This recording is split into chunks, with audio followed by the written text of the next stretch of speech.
ചെമ്മന്തൂരിൽ KIIFB fund ഉപയോഗിച്ച് നിർമ്മിച്ച municipal indoor stadium ഉടൻ പ്രവർത്തനം ആരംഭിക്കും. സ്പോർട്സ് കേരള ഫൗണ്ടേഷൻ പ്രതിനിധികൾ പുനലൂരിലെത്തി.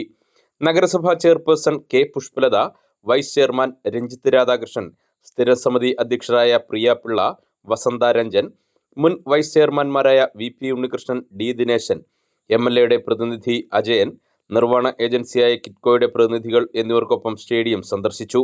ഇതിലേക്ക് വരുന്നത് ബാസ്കറ്റ്ബോൾ ഡയഗണലായിട്ടാണ്. ഇതിന് നേരെ ഡയഗണലായിട്ടാണ് മാർക്ക് ചെയ്തിരിക്കുന്നത്. അത് നേരത്തെ മാർക്ക് ചെയ്യുമ്പോൾ ഞാൻ അങ്ങനെ പറയുന്നത് ഇപ്പോഴായിട്ട് കഴിഞ്ഞാലും വളരെ സ്റ്റാൻഡേർഡ് ആയിട്ടുള്ള രണ്ട് ഷട്ടിൽ കോർട്ടാണ് മാർക്ക് ചെയ്തത്. പക്ഷേ നമുക്ക് ഈ ബാസ്കറ്റ്ബോൾ കോർട്ടിന്റെ അതേ ലെവലിലേക്ക് തന്നെ മാർക്ക് ചെയ്ത് പോകുന്നതിന് പറ്റും. മാർക്കിങ്ങിന്റെ കാര്യത്തിൽ ഈ വുഡിന്റെ മുകളിൽ മാർക്ക് ചെയ്ത കാര്യത്തിൽ നമുക്ക് അതിനെ സംശയത്തിന് അപ്പൊ നിങ്ങൾ രണ്ട് കോർട്ട് ഇപ്പൊ ഷട്ടിലിനെ വരച്ചെന്ന് പറഞ്ഞു വോളിബോൾ നമുക്ക് അറിയാതെ പറഞ്ഞിട്ട് കാര്യമുണ്ടോ? അപ്പൊ ഒരാളൊന്ന് മനസ്സിലാക്കണ്ടേ? അതിനുവേണ്ടി ചോദിച്ചു. അതിൽ നോട്ടീസ് ചെയ്ത 2-3 കാര്യങ്ങൾ, ഹൈഡ്രോളിക് ബാസ്കറ്റ്ബോൾ റിങ് നിർബന്ധമായിട്ടും അവിടെ വേണം. അതിന് ഏതാണ്ട് അതെ ഇത് വുഡ് ആയതുകൊണ്ടും മൂവബിൾ ആയിരിക്കണം. അപ്പം അത് ഏതാണ്ട് എൻ്റെ മനസ്സിൽ തോന്നിയിരിക്കുന്ന ഒരു 10 lakhs rupees-ഓളം അതിനുവേണ്ടി മാത്രം വരും. രണ്ടാമത് സാറിന് നോട്ടീസ് ചെയ്ത് പറഞ്ഞിരിക്കുന്ന സാറിന് ഫ്ലഡ് ലൈറ്റ് ആണ് നമ്മൾ കളിക്കുന്നത്. മേല മുഴുവൻ സ്ഥലത്തും പിന്നെ വെന്റിലേഷൻ ഉണ്ട്. ആ വെന്റിലേഷൻ യാതൊരു രീതിയിലും നമുക്ക് ഇതിനകത്തേക്ക് ഗ്രൗണ്ടിലേക്ക് വരാൻ പാടില്ലാത്ത രീതിയിലേക്ക് പ്രിപ്പയർ ചെയ്യണം. താഴത്തത് പിന്നെ അവിടെ നിന്നോട്ടെ, അങ്ങനെ തന്നെ നിന്നോട്ടെ, പക്ഷേ അതിന് കർട്ടൻ വേണം. എല്ലാ വിൻഡോസിനും നല്ല ബ്ലാക്ക് കർട്ടൻ അല്ലെങ്കിൽ ബ്ലൂ കർട്ടൻ ഇട്ട് കഴിഞ്ഞാൽ ആ പ്രശ്നം സോൾവ് ചെയ്തു. അത് 2 കാര്യം. ഇതാണ് അവിടെ നോട്ടീസ് ചെയ്യപ്പെട്ട പ്രധാനപ്പെട്ട 2 കാര്യങ്ങൾ. അത് കഴിയുമ്പോൾ നമുക്ക് ഫുൾ ഫ്ലഡ്ജിൽ ഈ ഗെയിമുകളൊക്കെ അവിടെ കളിക്കാനുള്ളതായ സൗകര്യമുണ്ട്. ഓക്കെ സാർ, നമുക്ക് എത്ര നാളുകൊണ്ട് നമുക്കിപ്പോൾ ഇതിപ്പോൾ ഒരു 5-6 വർഷമാണ് 2018 സ്റ്റാർട്ട് ചെയ്തതാണ്.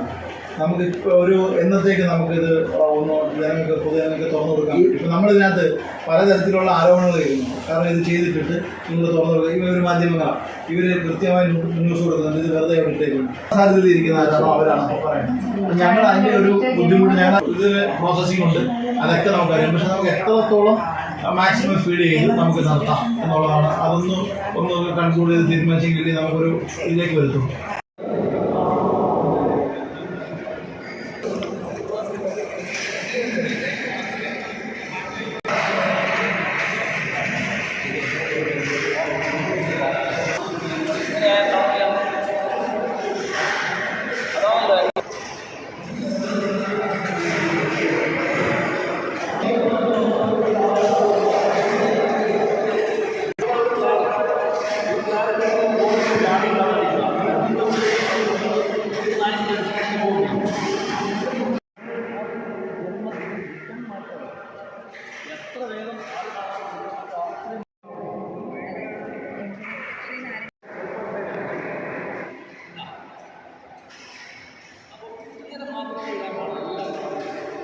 തുടർന്ന് ചെയർപേഴ്സന്റെ അധ്യക്ഷതയിൽ യോഗം ചേർന്നു.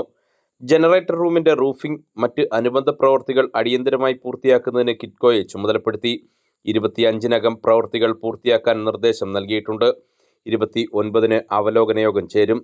ടെൻഡർ സേവിങ്സ് തുക ഉപയോഗിച്ച് 43 ലക്ഷം രൂപയുടെ പോർട്ടബിൾ എക്യുപ്മെന്റും അടിയന്തര ജോലികളും പൂർത്തിയാക്കും.